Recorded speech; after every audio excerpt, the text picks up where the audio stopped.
Ibo pen, yeah, pen, yeah.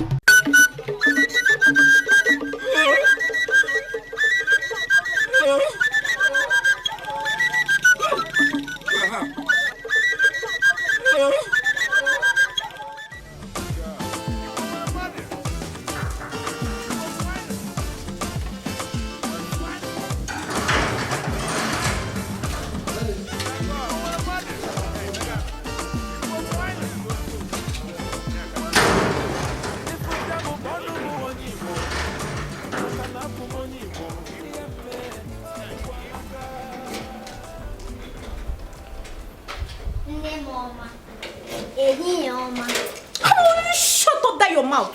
After all this money that I wasted, you come back to my house to come and speak Igbo for me? So this is what I've been wasting my money in the school. Is that what you're trying to tell me? So you cannot speak common English? Eh? So this thing I'm spending money in that big school, you are speaking Igbo for me? Here! In this house? Eh? If I slap you, I have started again. Can you hear me? Ogni, can you just check who you are? Can you hear me? Isn't that right? I sent her to school to go and learn how to at least speak good English. And she's here speaking Igbo for me. For what reason? That means all the money that I've been spending in school is just a waste. Nechero, makana nwa gị sụrụ Igbo mere ihe iji chi ikugbu ya. Hey! Nne ka m jụtụkwanụ gị. Iwe onye ebe? I'm from Arochukwu. Oh, Arochukwu. Aha Igbo gị ogene?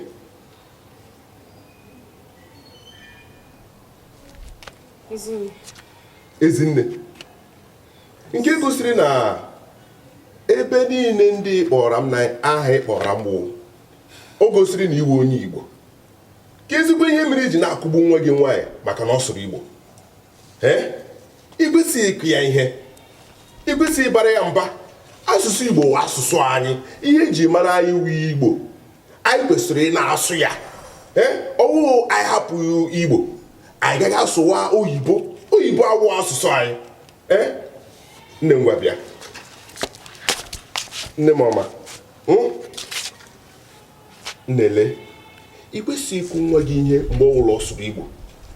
Kama, oge ọbụla ọ sụrụ Igbo, ị chọọ ihe dị mma, chọọ ezigbo ihe gbọrọ ọkpọrọkpọ nye ya. Ị kwesịrị ịbịa iwere Igbo na-asụrụ ya. Iwere Igbo kụziere ya ihe n'ihi na anyị wụ ndị Igbo. Ịnụ ihe m kwuru? Nne, bịa. Anyị niile wụ ndị Igbo. Ndị Igbo ibe anyị na-anụ olu anyị. Ọ ga-akacha mma ka anyị were Igbo na-asụrụ onwe anyị. Ihe ọbụla gbasiri Igbo ka anyị ji ya kpọrọ ihe. Ndewo ndị Igbo ibe anyị. Ndị Igbo ọma na-ege ntị, unu lee anya, unu ga-ahụ ụta ise wetara unu ezigbo ọrụ dị mma maka ihe gbasara omenala Igbo anyị. Unu lee anya, unu ga-ahụ na asụsụ Igbo na ha alala. N'ihi na anyị nwawu ndị Igbo hapụziri asụsụ Igbo na-asụ asụsụ oyibo nke na-adị mma. Ile anya ihe onyonyo nke anyị ji bịa n'ụbọchị nke taa, ị ga-ahụ ebe nne chọrọ ikugbu nwa ya maka na ọ sụrụ Igbo. Unu lee n'anya, ọ dị mma. Ka anyị were na ihe ọbụla gbasiri Igbo ka anyị ji na ya kpọrọ ihe. Laa ya ka m gwa gị, ọ ga-adị mma ka unu na-eso anyị.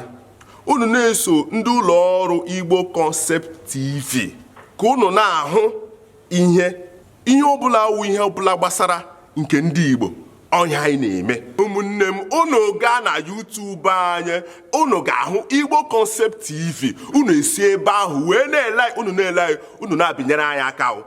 Gbalịa nọ na-abịnyere na anyị aka. Unu na-abịnyere na anyị aka. Ụmụnne m, unu na-emere anyị enwe nke a na-akpọ subscriber. Unu na-subscribe anyị. Unu subscribe anyị. Unu emekwe nke a na-akpọ ị na-etinyekwere ya ndị mmadụ nke ndị oyibo na-akpọ share. Unu na-asha yikwara ya ndị mmadụ ka ha na-ahụ ya. Ndị Igbo niile nụ mba niile. Iwuru onye Igbo, ọgụdị na ịnụ n'obodo a, ileta ihe niile anyị na-eme, gbalịa shayara ya ndị mmadụ. Onye ọbụla ị na-ashayi ya, gị na-asịkwa ya na ọ sọskraịbụ kwa nwanne ka ọ na-aga aga. Ịnụgo? Nwanne, nwafọ Igbo ndị ọma na-ege m ntị, ekelele m unu. I work I never see beautiful people. Oh my God, Bonu bu onye Igbo